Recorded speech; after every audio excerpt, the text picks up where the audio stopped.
Renovo os votos de bom dia. Vamos então dar início aos trabalhos do 33º Colóquio de História Militar, com este painel sublinhado ao tema da restauração. Este painel será moderado pelo Sr. Dr. Pedro de Avilés e será constituído pelo Sr. Professor Dr. Eurico Gomes Dias e pelo Sr. Professor Dr. Luís Costa Sousa. Sr. Doutor, tem a palavra. Obrigado. Muito boa tarde. Não sei se isto está a funcionar.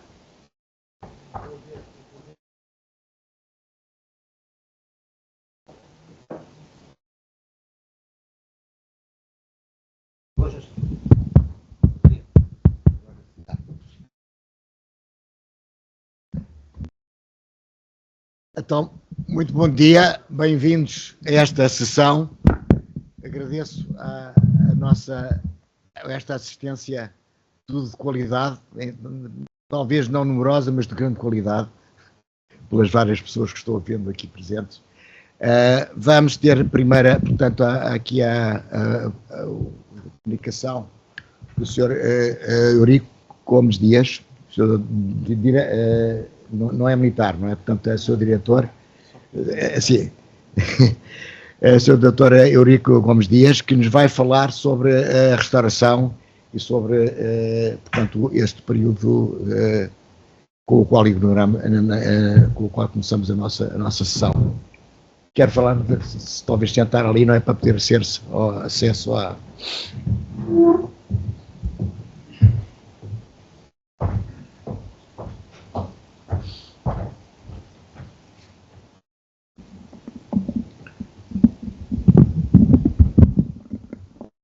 O Dr. Eurico Gomes Dias é professor auxiliar com agregação na UME, Instituto Universitário Militar, e no ISCT, Instituto Superior de Ciências Policiais e de Segurança Interna, sendo investigador integrado da ICTUPOL e investigador colaborador no CEPS, Centro de Estudos de População, Economia e Sociedade, e, portanto, académico correspondente da API, Academia Portuguesa de História. Membro correspondente do Conselho Científico da nossa Comissão Portuguesa de História Militar, e member da Royal Historical Society de Londres. Autor e coordenador de várias obras e numerosos artigos científicos, galardoados com menções honrosas no Prémio Grêmio Literário de 2010 e 2012. Doutor, a sala é sua. Muito obrigado.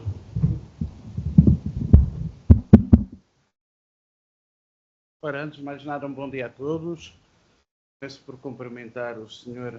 Comandante do IUME, Vice-Almirante Tamirones. Cumprimento igualmente, não estando presentes, o Sr. Presidente da Comissão Portuguesa de História Militar, Major-General João Vieira Borges. Cumprimento, obviamente, o Sr. Moderador, colega de painel, mais assistência, portanto, neste auditório, estamos entre amigos, e também quem nos assiste também por via telemática. Ao cabo, trago uma apresentação também um tanto ao quanto colorida, tentaremos cumprir com o tempo estipulado. Trata-se, obviamente, de um trabalho de síntese, que é sempre um trabalho eivado de escolhas, seleções, sobretudo perante um tema que, ao fim e ao cabo, é extremamente complexo e que, salvo honrosas exceções, não tem sido assim tão profundamente estudado quanto isso. A nossa apresentação tem basicamente 5 pontos fundamentais. Obviamente eu gosto sempre nas minhas apresentações de trazer sempre uma componente mais ilustrativa, até porque com tanta teoria nós vamos nos cansando e assim pelo menos com algumas gravuras com interesse sempre reforça a nossa atenção. Pois bem, aquilo que cá trago hoje, de facto, uma comunicação intitulada Uma Nação em Armas, o recrutamento militar ao tempo da restauração, 1640-1668. Ainda se afigura uma tarefa desafiante refletir sobre a restauração. Há quem prefira a aclamação.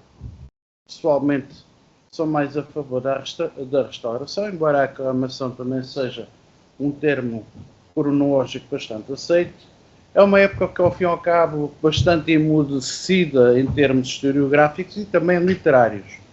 Convém não esquecer que foram tempos altamente traumáticos e que vão marcar profundamente todo o nosso século XVII. A nossa restauração deve ser entendida, sobretudo, como uma consequência direta daquilo que foi a Guerra dos 30 Anos, 1618-1648, chama a atenção para alguma, às vezes, confusão até cronológica, a qual assolou toda a Europa e também, obviamente, os seus domínios ultramarinos, e cujas dinâmicas geoestratégicas irradiaram já numa certa lógica de uma crescente transcontinentalidade. Ainda que influenciados pelas formas modernas de fazer a guerra, sem esquecer o protagonismo das nossas missões diplomáticas, é a idade de ouro também da nossa diplomacia, a luta pela recuperação da independência e da soberania nacionais, afiguram-se ainda um conflito periférico no xadrez europeu. Mas se compararmos ao mesmo tempo aquilo que foi a Guerra Civil, ou o exemplo da Guerra Civil inglesa, 1642-1651, igualmente periférica, mas que obviamente com uma outra importância, cujas consequências políticas, sobretudo porque decapitaram o Carlos I Stuart, anunciaram cerca de 150 anos aquilo que iria ser um pouco mais tarde as grandes transformações europeias e mundiais após a Revolução Francesa de 1789. Portanto, as motivações políticas, militares e diplomáticas da restauração, este triângulo operacional, digamos assim, é um período da nossa história que, apesar de tudo, necessita de investimentos e de novas reapreciações historiográficas. Convém salientar que, dentro deste contexto, estes novos tempos restauracionistas exigiram a criação e a manutenção graduais de um exército permanente e com índole nacional. Trago à vossa atenção uma gravura alemã, editada poucas semanas após dezembro de 1640, logo no ano a seguir, nas primeiras semanas de 1641, e aqui temos uma espécie de banda desenhada, aqui com o nosso Dom João IV ao centro, os grandes acontecimentos, as modas das defenestrações, que era como se mudavam os regimes na altura, mas para termos uma ideia também já da circulação rápida de notícias e a forma ilustrativa como também elas se foram veiculando um pouco por essa Europa. Estes são os reis restauradores, pai e 2 filhos, Dom João IV o restaurador, Dom Afonso VI, apesar de todas as suas dificuldades físicas e mentais, o vitorioso, e o seu irmão, vão perdoar um pouco o mal da fita, que lhe usurpa a mulher e usurpa-lhe o trono. E o período da restauração cessa com estes 3. Portanto, Dom João IV, Dom Afonso VI e a partir de Dom Pedro II, a abertura e o caminho já para o absolutismo régio-setecentista. Convém não esquecer que a restauração implicou combates implacáveis em 4 continentes, bastante difíceis nas campanhas brasileiras e angolanas, perante as ambições francesas e holandesas nesses territórios, e não só, também inglesas e de outros povos. E estas operações militares arrastaram-se terrestres e marítimas durante quase 3 décadas. É outra guerra dos 30 anos, ou quase 30 anos. Assentes num enorme esforço e prolongado esforço humano, militar e financeiro. Foi um esforço épico, como digo, tendo em conta as nossas fragilidades estruturais, e mais uma vez estas campanhas também foram acompanhadas de missões diplomáticas para o reconhecimento da nova dinastia, junto de Paris, Londres e Roma, e também das Províncias Unidas e da Suécia, a potência militar mais avançada do seu tempo. Este tempo é o tempo, como digo, da Guerra dos 30 anos, e nós procurávamos, sobretudo, o reconhecimento internacional. E obviamente, uma parte nos convénios do Tratado de Westfália, tanto em Münster como em Osnabrück, os quais foram assinados a 24 de outubro de 1648 e que dão por fim a Guerra dos 30 anos e que inaugura uma nova idade historiográfica também na Europa Ocidental. Convém não esquecer que este tratado, depois de ratificado, não supunha sequer a existência política de Portugal. Portanto, nós tentamos ir só a história das aventuras a irmos a Westfália, dava outros tantos trabalhos de investigação, mas este documento fundador da Europa, o qual nós também estamos a estudar um pouco a fundo, aliás com a transcrição latina, na parte, aliás em Münster foi a assinatura do tratado pelas alianças protestantes e Osnabrück pelas potências católicas. E obviamente no preâmbulo da parte dita católica diz lá que Portugal não pode existir. Bem, no meio desta conjuntura toda, obviamente que se tinha que apoiar e que se tinha que fomentar a criação de forças armadas capazes, e a questão do recrutamento vai aparecer, obviamente, nestas exigências. É um retrato coevo da assinatura do tratado, apenas em Münster, como digo, aqui são os dignatários protestantes. Não temos representação para a parte católica.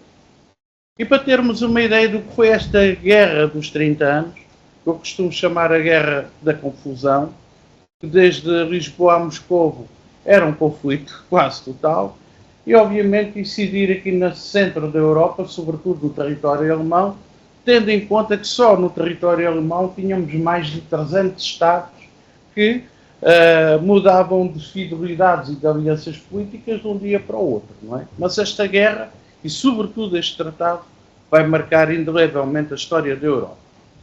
O nosso período então da restauração, ainda hoje, isto olhando um bocadinho para a perspectiva nacional, temos a ideia que a restauração foi uma coisa quase isolada, uma série de pequenos eventos, e que ao dia 1 de dezembro de 1640 que a situação política ficou quase resolvida, muito pelo contrário.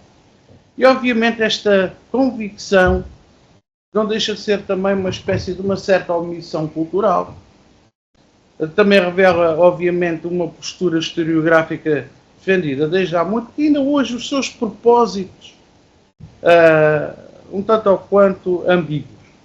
Convém não esquecer que ainda nos nossos dias as querelas em redor da manutenção e reposição dos feriados nacionais, como o 1º de dezembro e o 5 de outubro, com todas as implicações dúbias que também encerraram. Aliás, o Sr. Doutor Presidente da Sociedade Portuguesa de História foi uma personalidade altamente envolvida nessa questão, como bem sabemos. Bem, mas ainda hoje estamos muito longe de atingir uma amplitude geográfica quanto a este período, mas obviamente a escala político-geográfica que se seguiu à proclamação da nossa independência assumiu, e aqui defende esta questão, uma escala cada vez mais globalizada, à semelhança da Guerra dos 30 anos. Portanto, a nossa Guerra dos 30 anos, aqui com aspas, porque durou sensivelmente 28 anos, travou-se em teatros de operações na Europa, nas Américas, em África e na Ásia, portanto, com esta proporção global praticamente única na história até então. Portanto, este conflito da Guerra dos 30 anos, do qual também a nossa restauração é periférica, não deixou de ser o conflito mais devastador, o terceiro mais devastador da história universal, até à Primeira Guerra Mundial, onde então o caráter mundial já é praticamente assumido. A grande fonte, que continua a ser a grande fonte historiográfica para a restauração, continua a ser a obra História de Portugal Restaurado, do terceiro conde da Ericeira, Dom Luís de Menezes. Foi um general da artilharia, foi governador de armas e foi depois, mais tarde, já no tempo da regência de Dom Pedro II, o vedor da Fazenda, que seria uma espécie de nosso ministro das Finanças. Eu, coitado, vi uma coisa tão mal parada, vamos desculpar o desabafo, vi uma coisa tão mal parada nas finanças públicas que mandou-se da janela do seu palácio e suicidou-se. Portanto, para verem que as nossas finanças públicas foram sempre outros desastres. Segundo ponto da nossa apresentação, obviamente ligado às questões do recrutamento jurídico-operacionais de um conselho de guerra. No contexto inicial, então, da restauração, houve a necessidade de criar vários conselhos, um deles o Conselho de Guerra, o qual seria dirigido por Dom João IV, decidiu-se fazer isso logo após o primeiro Conselho Régio ter reunido onde é hoje o Montijo, na altura chamada Aldeia Galega, a 5 de dezembro de 1640. E aqui os acontecimentos sucedem-se muito rapidamente. Dom João IV está em Vila Viçosa e só chega a Lisboa no dia 15 dias depois. Mas já havia a necessidade, então, no Conselho de Estado, um Conselho de Régio, que depois vai criar outros conselhos, nomeadamente o Conselho de Guerra.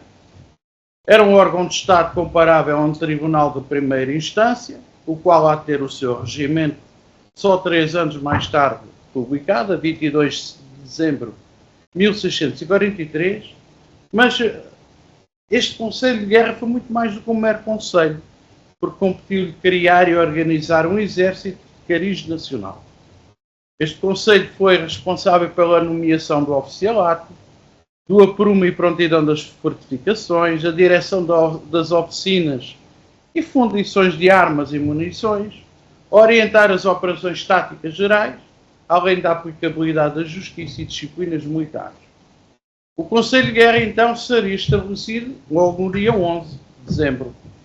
Era um tribunal, também tinha esta parte de Tribunal Superior de Justiça, de primeira instância para as tropas da corte e de apelação para os contingentes da província. Composto por um número não especificado, vai variando conforme a sua história, número não especificado de conselheiros, assessores, promotores de justiça, secretários,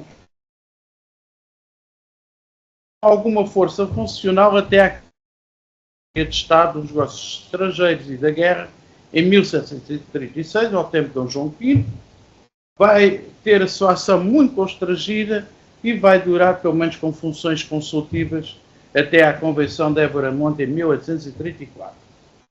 Temos aqui, obviamente, o que importava, sobretudo, era defender a cidade de Lisboa, aqui com uma gravura contemporânea à época, e vamos avançando, tendo em conta que nas questões ligadas ao recrutamento e não só, as disposições militares que estavam e que regulamentavam a defesa do reino ainda eram do tempo de Dom Sebastião. As célebres leis sebásticas, a lei das armas, o regimento dos capitães moros, a provisão sobre as ordenanças, tudo isso ainda era do tempo de Dom Sebastião. E de alguma forma também elas dispunham indicações sobre o aprontamento militar nas 22 comarcas em que se dividia o nosso espaço militar. Portanto, desde logo a coroa, com a restauração, pretendeu a todo o custo a segurança militar do reino. A defesa do limes à boa maneira das fronteiras, o limes fronteiriço, a proteção da nossa costa, a reconquista dos espaços ultramarinos, tendo em conta que grande parte já nunca mais voltaram para nós, usurpados então pelas Províncias Unidas, ao fim e ao cabo corresponde hoje aos Países Baixos, as suas companhias comerciais, já estavam praticamente, aliás, efetivamente instaladas no Brasil e ao longo da costa africana. Aliás, São Jorge da Mina, o grande entreposto de escravos, é tomado em 1637, e inclusive Luanda, São Tomé, Malaca, Goa, Ceilão, tudo muito ameaçado pela ação holandesa. Quando em Madrid Filipe IV teve conhecimento da nossa sublevação, a tentação imediata foi abafar logo a rebelião portuguesa, recorrendo ao esquema de 1580. Expedir o exército de Badajoz a Lisboa e uma armada bloqueava o Tejo. Bem, mas depois de 60 anos sob esse triunfo na Batalha de Alcântara, a coroa espanhola estava praticamente exangue em termos de finanças, não tinha homens, nem cabedais, nem navios, e obviamente um estado de bancarrota, até porque com as suas guerras nas Províncias Unidas, na Catalunha e a tentativa de estabelecer uma paz com França, esgotaram o erário espanhol. A coroa vai também organizar outros conselhos e juntas, mas cada vez mais surge sempre esta ideia de uma força militar permanente. progressivamente a reger-se pelos conceitos da obediência e da disciplina, que começavam a ser então uma certa doutrina. Eu aqui vou abreviar um bocadinho, até para cumprirmos com o nosso tempo. Outras juntas, como as juntas das fronteiras e da tenência, ligada às fortificações das praças, o incremento da fundição de ferro, as fábricas de munições, as todelarias do Alentejo e do Ribatejo para a criação de cavalos, e aqui já, fruto do Conselho de Guerra, as novas concepções de defesa do território nacional. Vai assentar numa descentralização militar, dividida em 6 províncias. Entre Douro e Minho, traz os montes, Beiras, Extremadura, Alentejo e o Algarve. Desaparece a figura do condestável do reino. Surge a figura do capitão-general das armas do reino.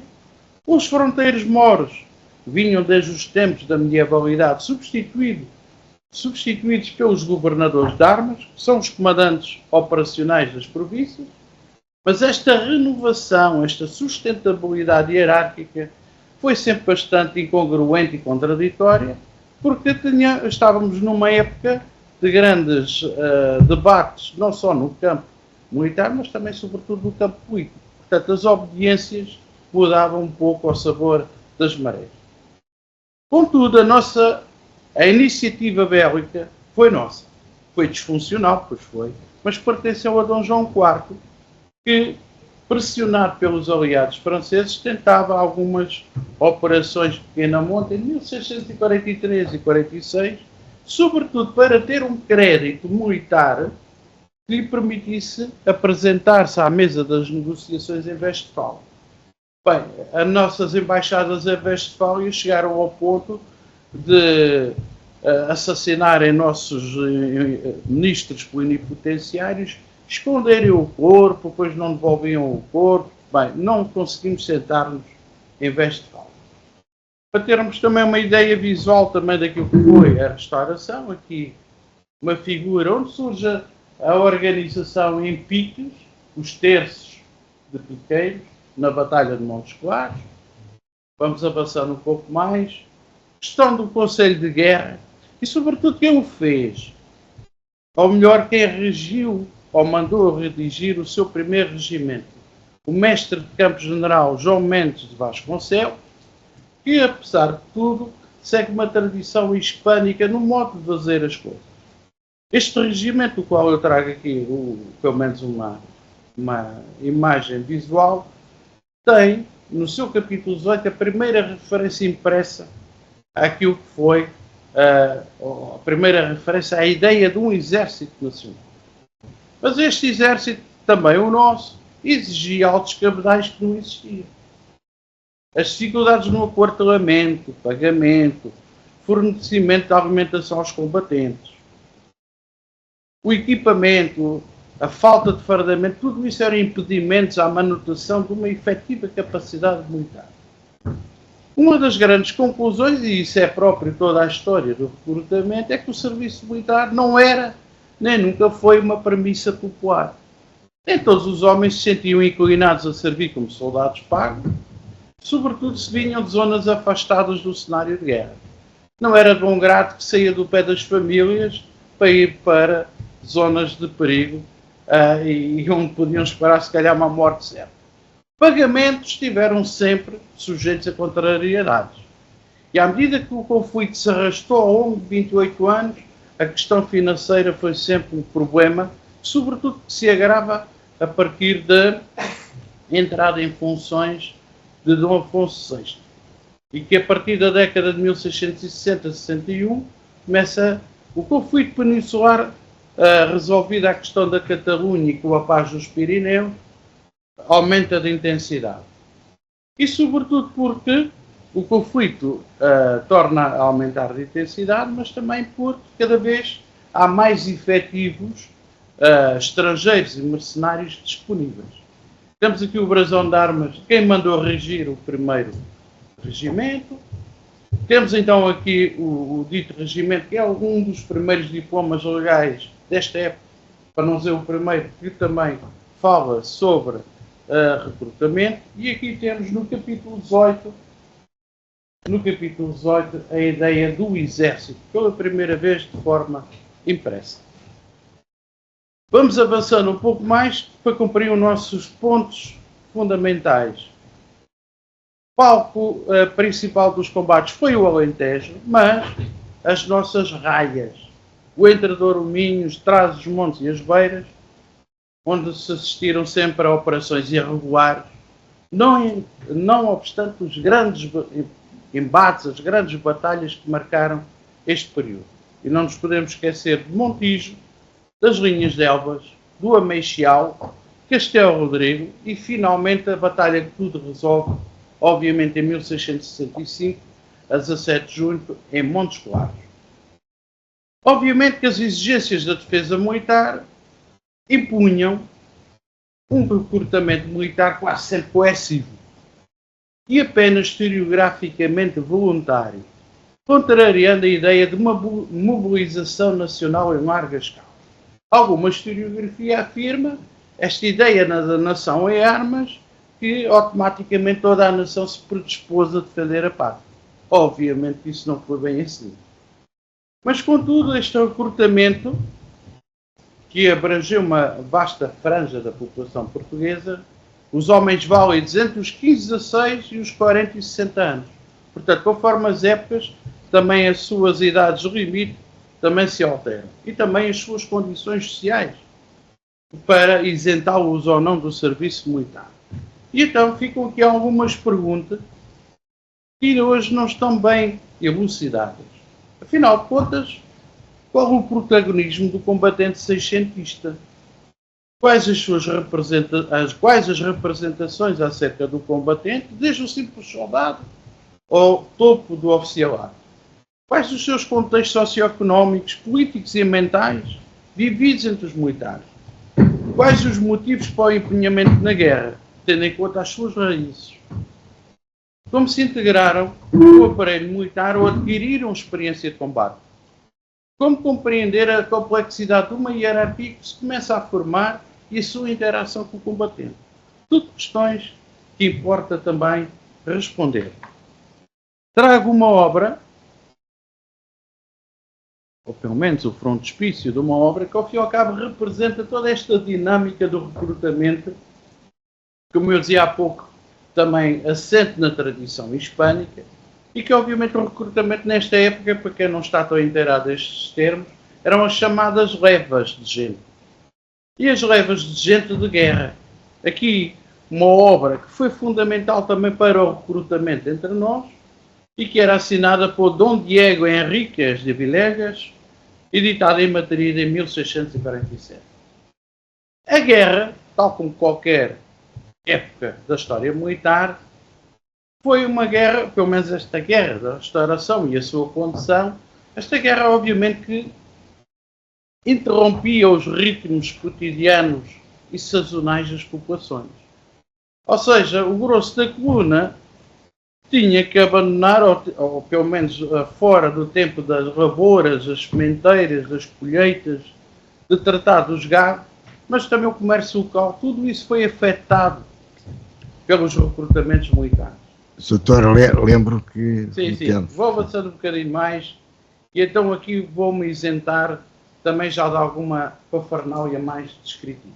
Mas como os olhos também comem, e também temos de ter uma ideia de visual como é que foram os combatentes desta altura, trago da minha coleção pessoal, obviamente tenho uma casa até repleta de soldadinhos e outros artefatos, para termos uma ideia dos combatentes da restauração. Aqui o célebre mosqueteiro, 1644. Aqui vamos avançando um bocadinho mais. Um dragão, oficial de cavalaria pesada. Temos aqui uma bandeira do terço de infantaria. Aliás, se olharmos para... é a bandeira da restauração. E temos aqui um esquadrão de cavalaria já com uma outra heráldica, já ao tempo de Montes Claros. Trazia aqui alguns testemunhos e que foram retirados, sobretudo, de fontes que são fundamentais para a época, que nem sempre são estudadas na historiografia militar. São testemunhos coevos de transcrições dos primeiros jornais portugueses, os primeiros periódicos são basicamente jornais militares. O seu conteúdo é sobretudo um conteúdo bélico e que também já com outras dinâmicas, quando a coisa corria mal nas nossas fronteiras, deixávamos de dar notícias das nossas derrotas e passávamos a falar de guerras estrangeiras. Temos aqui o primeiro jornal português, pródigo em notícias sobre o recrutamento. Temos outras transcrições que vou escusar de ler, derivado ao tempo. E temos o segundo jornal português, também trabalhado por nós, e que também, mais uma vez, é pródigo em matéria noticiosa, não só sobre outras dinâmicas militares, mas também sobre as questões relativas ao recrutamento. Termino, muito rapidamente, por dizer que esta guerra da restauração, 28 anos de guerra, uma guerra dentro de fronteiras e uma guerra, sobretudo, também nos seus domínios ultramarinos, mas que, a partir de 1667, com a queda e prisão de Afonso VI às mãos do seu irmão, vão levar ao afastamento do governo de Dom Luís de Vasconcelos e Sousa, terceiro conde de Castelo Melhor, o Dr. António de Sousa Macedo, secretário de Estado, dois dos mais importantes homens da restauração, os quais e hoje também importava recordar historiograficamente, e acontece que no final do conflito, com o cansaço de 28 anos de guerra, apesar de estarmos ou termos uma superioridade estratégica, vamos fazer uma paz à pressa.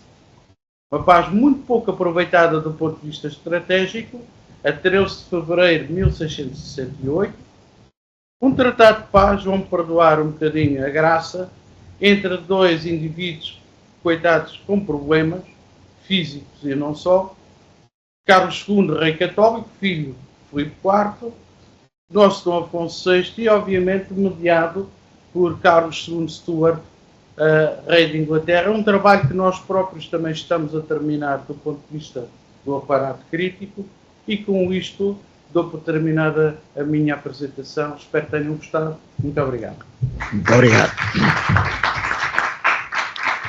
O doutor começou por lembrar a diferença entre chamar-se Guerra da Restauração ou da Aclamação. A diferença entre uma e a outra é porque pressupõe a afirmação de que Portugal nunca deixou de ser independente. E nesse caso, porque realmente o acordo que houve entre Portugal e Filipe II, até certo ponto, garantia um país independente, mantendo as nossas fronteiras, mantendo uma série de considerações que não vou agora aqui elaborar, mas que ao longo do tempo foi progressivamente desconhecido e desaplicado pelos dois soberanos espanhóis seguintes. Portanto, o dizer Guerra da Restauração é a restauração da independência através do rei ser um rei português e da plena soberania. Mas o país nunca deixou de ser separado de Espanha. Isso é importante lembrar. Só gostava de lembrar aqui uma coisa para todos, é que quando falamos da Guerra da Restauração, temos que lembrar que a guerra não foi só uma guerra bélica, militar. Há todo um esquema de estratégia política que compreende combates, compreende diplomacia e compreende a organização do país. É muito importante aquilo que foi feito em termos de diplomacia. Muitas vezes, quando estamos aqui num problema de história militar, temos tendência de esquecer um pouco esse aspecto, mas o grande trabalho que fizemos, por exemplo, em relação aos países protestantes, no princípio da restauração, são aqueles que nos vão dar o maior apoio bélico, militar e armas, coisa curiosa na altura. Um país católico teve que ir buscar aos países protestantes esse apoio. Depois também o caso que o doutor mencionou da Holanda. O caso da Holanda é um caso curioso que devemos lembrar sempre, é que havia um acordo de Portugal com a Holanda. Aliás, pagámos pesadamente uma paz com a União das províncias dos Países Baixos, que aliás que era mais ou menos o dobro daquilo que nós demos como sim.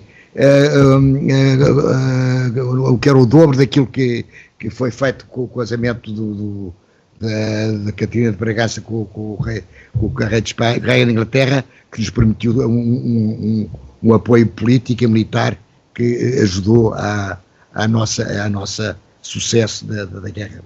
Mas enfim, eu não vou mencionar mais nada. Não sei se alguém quer fazer perguntas sobre este ponto. A seguir, não. Está tudo ligado. Acha que quer ligar no fim? Eu acho que era cada um fazer. Então, o seu caso não é propriamente a restauração, não é? Acha que está bem, pronto, se quiser. Então, Sr. Arquiteto, passe.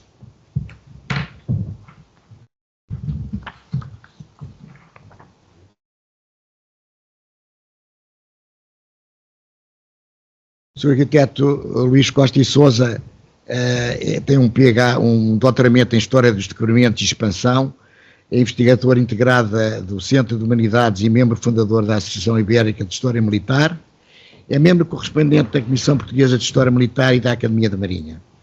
Dedica-se ao estudo interdisciplinar da Guerra do Renascimento Português, na articulação entre a teoria e a prática e a relação com a arte. É investigador responsável do projeto de Ré Militar e corresponsável do projeto exploratório Moving City. O senhor professor e arquiteto Luís Costa e Sousa é também autor de numerosos livros. O senhor arquiteto tem a palavra, a sala é sua. Obrigado a todos. Estão a ouvir? Ouvem bem. Obrigado a quem está presente, obrigado aos ausentes. Afinal, não somos tão poucos. Vamos fazer um flashback em relação ao que o colega de painel esteve a expor e, portanto, vamos voltar atrás na cronologia imediatamente anterior e fazer a abordagem de um ponto de vista que é porque é que se fazem, no fundo, estas reestruturações militares ou reformas, seja lá o que for, qual é a razão, ao fim e ao cabo, a razão ponderosa para fazer toda uma reformação de um sistema militar existente. É, de facto, o perigo, os inimigos às portas. E, neste caso, há aqui uma alteração fundamental no tipo de inimigos que Portugal vai combater nesta época, portanto, pós-autonomia, digamos, autonomia política, até à época da União Ibérica. E, portanto, vamos começar aqui com este mapa do Mediterrâneo, para estabelecer, pronto, eu também tenho isto dividido em 5 pontos, se tivéssemos combinado isto ia ser mais difícil termos exatamente os 5 pontos. Isto no fundo é um esquema militar, é um esquema da fortificação que é o Pentágono, na forma nuclear da fortificação do século XVI, XVII, é o Pentágono e portanto temos aqui 5 pontos também para organizar as nossas duas conferências. Portanto, falar agora numa primeira fase do modo geral da ameaça do Islão no Mediterrâneo, porque é uma ameaça real de facto. A primeira conquista de Tunis em 1574 foi o culminar da presença espanhola na franja costeira que então se estendia por toda a costa do Norte de África até à atual Tunísia. Se virem que eu estou a ler depressa demais, digam, por favor. Em meados do século, a luta centrou-se na entrada do Mediterrâneo Central, Tunis. Ponto crucial, foi o palco privilegiado deste confronto. Com a conquista desta cidade em 1552, os otomanos passaram a operar em todo o Mediterrâneo. Entre 1554 e 59 foram feitas várias tentativas para contrariar este avanço, mas o recuo espanhol continuou, malgrado o importante revés otomano com a resistência de Malta em 1565 e a derrota naval de Lepanto em 1571. E digamos que a Europa cristã não esteve unida na forma de reagir a esta ameaça. Houve posicionamentos contraditórios, nomeadamente o Tratado de 1536 entre a França e os otomanos, que é a demonstração clara da divergência de interesses na Europa. E isto faz lembrar qualquer coisa, não é? Da época contemporânea. Só em 1571 foi possível formar a Santa Liga, mas que apenas reuniu as potências católicas do Mediterrâneo. Portugal juntou-se em 1572, mas a aliança dissolveu-se em 1573. No espaço ibérico mais restrito, colaborou-se em diversas ocasiões de campanhas militares contra os otomanos ou os poderes instalados no Norte de África. a expedição de socorro a Arzila em 1508, por ocasião do cerco de Arzila, em que aparecem pela primeira vez no Norte de África as novas formas de combater do século XVI, as formaturas militares regulares, geométricas, os tais piqueiros, os tais arcabuzeiros, as formaturas rebuscadas também, operacionalmente rebuscadas, que se manifestam durante todo o século XVI, sobretudo na primeira metade do século XVI. A conquista de Tunis em 1564, que teve a colaboração portuguesa também, embora muito inferior, como é evidente ao contexto geral, à dimensão geral da expedição, e a conquista do Pinhão de Velez de La Gomera em 1564. E embora a diplomacia ibérica seguisse muitas vezes em direções opostas, de facto a percepção do inimigo islâmico era comum. É assim que o avanço dos otomanos no Mediterrâneo Central agravou dramaticamente o curso. No final do ano 1569, para além deste agravamento da pirataria, não é? Explodiu a rebelião das Alpujarras, que é muitas vezes esquecida como enquadramento da percepção de perigo islâmico que existe na Península Ibérica, e esta rebelião prolongou-se até 1563, chegou a recear-se a reinstalação de um califado em Espanha, tal foi a gravidade da revolta, e na qual se envolveram voluntários provenientes do Norte de África. Em Portugal, os desembarques no Algarve de 1549, 1554 e 1559 são demonstrativos da vulnerabilidade da Costa Sul, mas não só, porque os ataques de corsários islâmicos chegaram ao Porto e mesmo ao Rio Minho, entrando pelo Rio Minho. E, digamos, a ameaça islâmica propriamente em Portugal, ou aos interesses portugueses, por assim dizer. Digamos que o Marrocos do século XVI repartia-se entre duas dinastias rivais, como sabem, os Sádidas a sul, centrados na zona de Marrocos, e os Oatácidas na zona de Fez. Isto grosso modo, evidentemente. Em 1559 e 49, a cidade de Fez foi tomada pelo sultão Sádida, o que significou, de facto, a primeira reunificação do território sob um único monarca. Contudo, a relação entre os Sádidas e os otomanos não foi pacífica, nem foi, digamos, estática. Variou entre alianças e conflitos abertos. Na Guerra Civil, iniciada em 1564, Abd al-Malik, um dos pretendentes ao trono, um otomanizado exilado em Istambul, foi apoiado por um contingente turco proveniente de Argel e venceu o adversário, o sobrinho, e instalou-se no trono. Portanto, um otomanizado, pela primeira vez, ocupava o extremo ocidental do Mediterrâneo, com todo o perigo que isso implicava. Agora vamos falar só um pouco da reforma militar que foi introduzida em Portugal e, no fundo, o porquê dessa reforma militar. Aqui está a figura que fez esta implementação, foi o rei Dom Sebastião. Durante o século XVI, os monarcas portugueses procuraram introduzir reformas ao aparelho militar. Um dos aspectos fundamentais diz respeito precisamente ao sistema de recrutamento. Tal como noutros reinos da Europa, Dom Sebastião quis transferir parte substancial da capacidade de recrutamento para as mãos do rei. No final de 1570, o colega já mencionou, tem lugar a iniciativa legislativa fundacional deste reinado, e não só, e para a posterioridade, no fundo, que é o Regimento dos Capitães-Mores, que estabeleceu um regime de recrutamento e treino dos homens a todo o reino. Surgem os primeiros relatos de grandes exercícios militares, nomeadamente em Lisboa, entre 1570 e 1571. Digamos, os homens têm que ser treinados, e para isso chamaram-se súbditos portugueses de todas as partes do mundo, práticos na guerra. Contrataram-se capitães estrangeiros, como foi o caso de Giovanni Antonio Levo, o sargento-mor do Duque de Saboia, e outros 4 capitães italianos que com eles chegaram a Portugal em 1572. Todos eles trouxeram conhecimento militar atualizado, nomeadamente os manuais militares, o que contribuiu para a profícua produção desta literatura durante o reinado de Dom Sebastião. Aliás, uma profícua produção, digo, porque tem sido um tema um pouco obscuro dentro da historiografia portuguesa, a produção dos tratados militares em Portugal, na época, sobretudo, de Dom Sebastião, na segunda metade do século XVI, que é praticamente idêntica à produção que se faz em Espanha.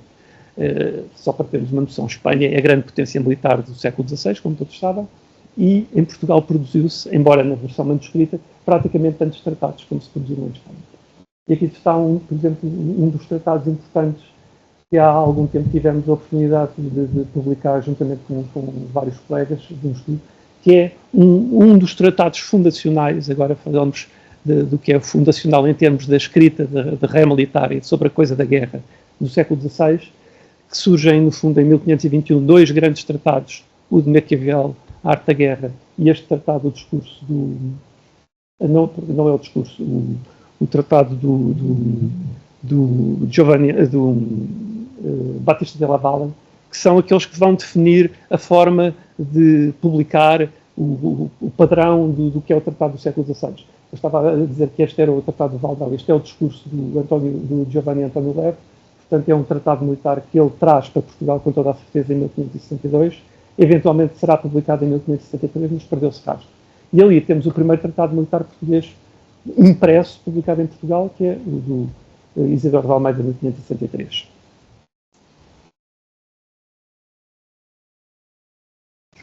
Okay.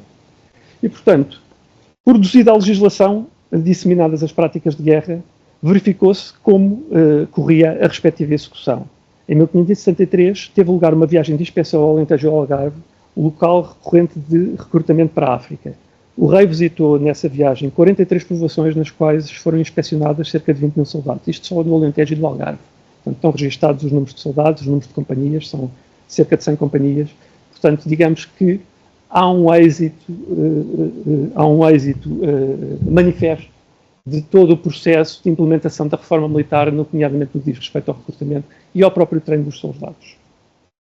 E, portanto, agora chegamos à prova de fogo das reformas militares de Dom Sebastião. A reforma militar levada a cabo pelo rei Dom Sebastião, desenvolvida ao longo da década que durou o seu governo, permitiu retomar a ofensiva onde o perigo se materializava, Marrocos. E foi aqui que teve a sua prova de fogo em 1578. A expedição, que contou com a participação espanhola, mais modesta do que o previsto, mas também contou com a participação de, não mercenários, mas sim, podemos discutir isto depois no fim da conferência, contratados. Os mercenários implica que não tenham uma ligação ética, moral, mas eles são contratados, de facto. Também existem mercenários, atenção. Resultou na esmagadora maioria que toda a gente conhece em Alcácer Quibir, provavelmente a maior derrota militar portuguesa do século XVI e provavelmente da história militar portuguesa.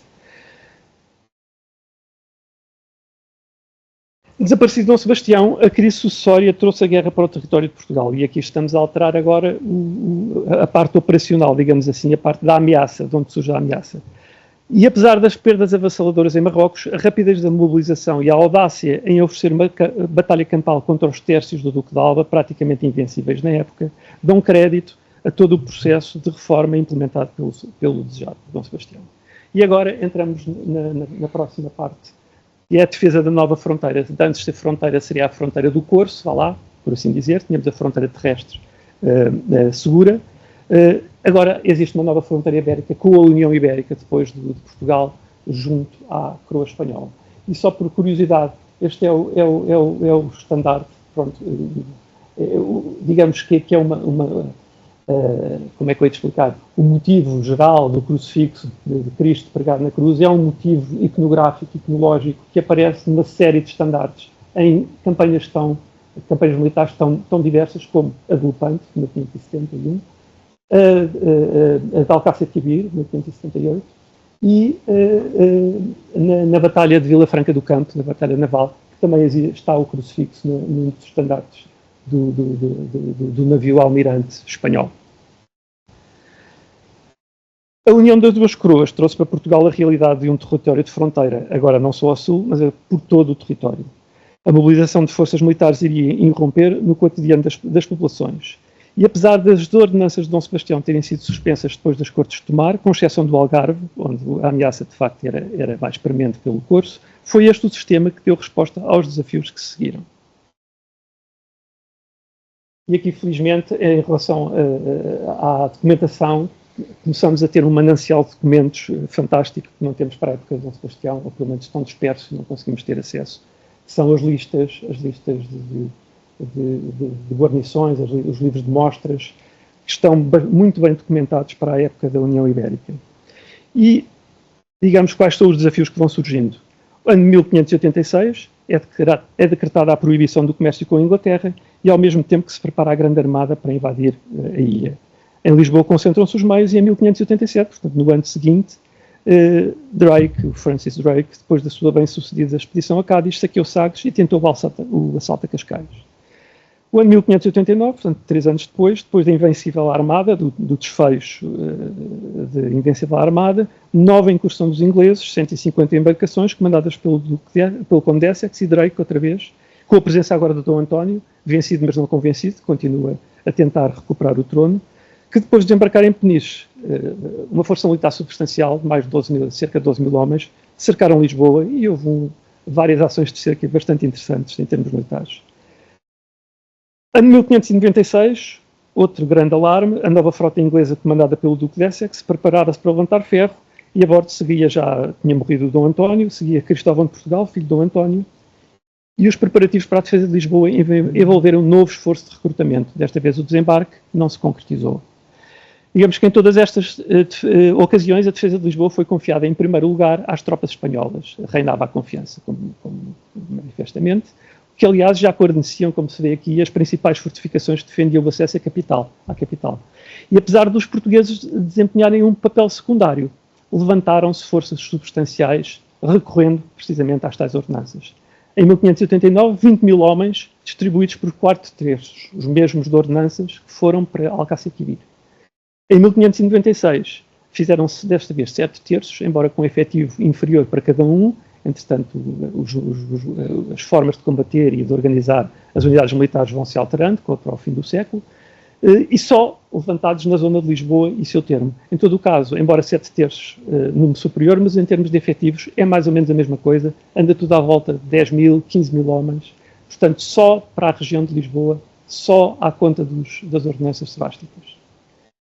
Portanto, desde Alcácer-Quibir até ao alarme de 1596, os fidalgos mais importantes, isto no que diz respeito às levas, digamos que o novo sistema das ordenanças, o recrutamento centralizado no rei, existe, é o que proporciona mais forças, mas os nobres, os fidalgos, continuam a contribuir com forças substanciais. Portanto, continuam 2 sistemas em paralelo.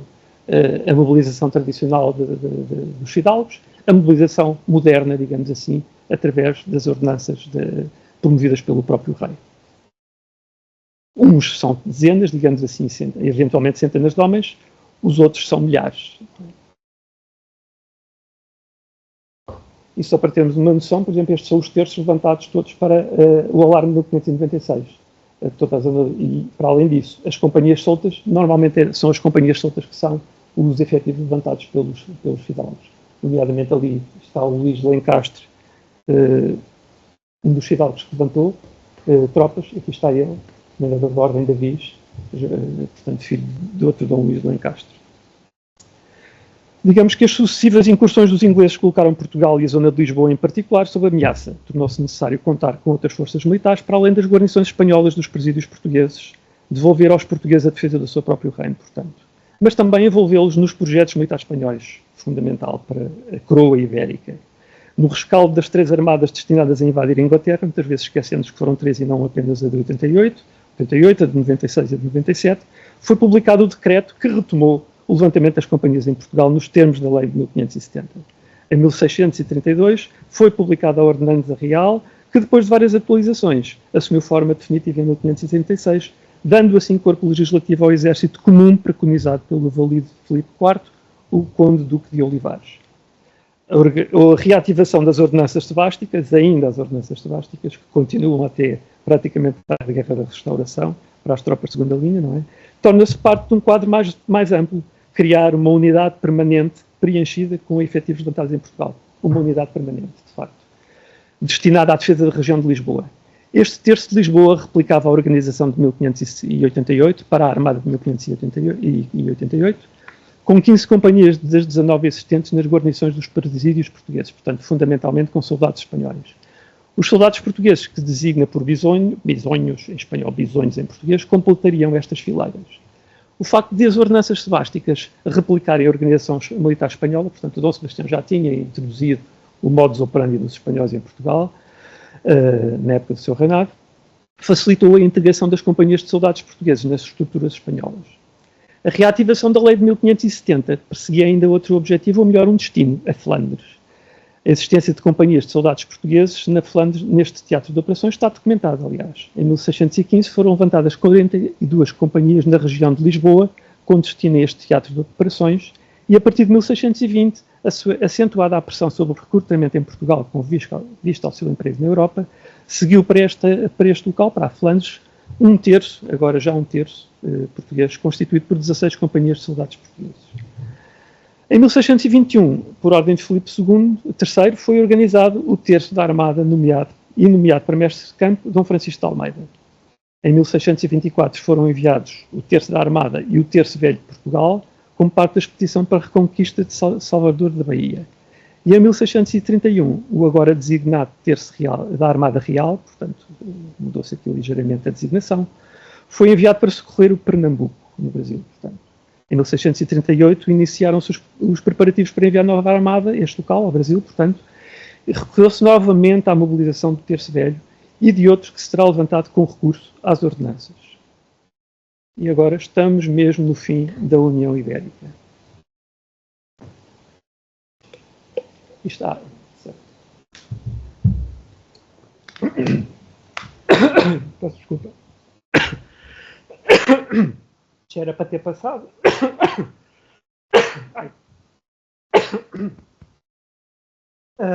Mas isto de facto é a reimpressão, uma das reimpressões das ordenanças sebásticas.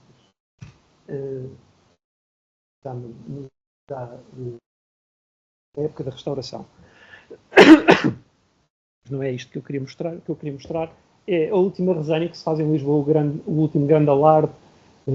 Até a época filipina falava-se em alardos, o termo ainda era avisado, agora passam-se a falar em resenhas. A 8 de abril de 1639 foi organizada uma resenha geral com toda a gente de guerra da cidade de Lisboa. Lisboa possuía agora 4 terços permanentes, os mesmos da época de incursão dos ingleses de 89 e da segunda jornada da África de 78. Uma alteração significativa. O norte é a região que fornece a maior percentagem de efetivos.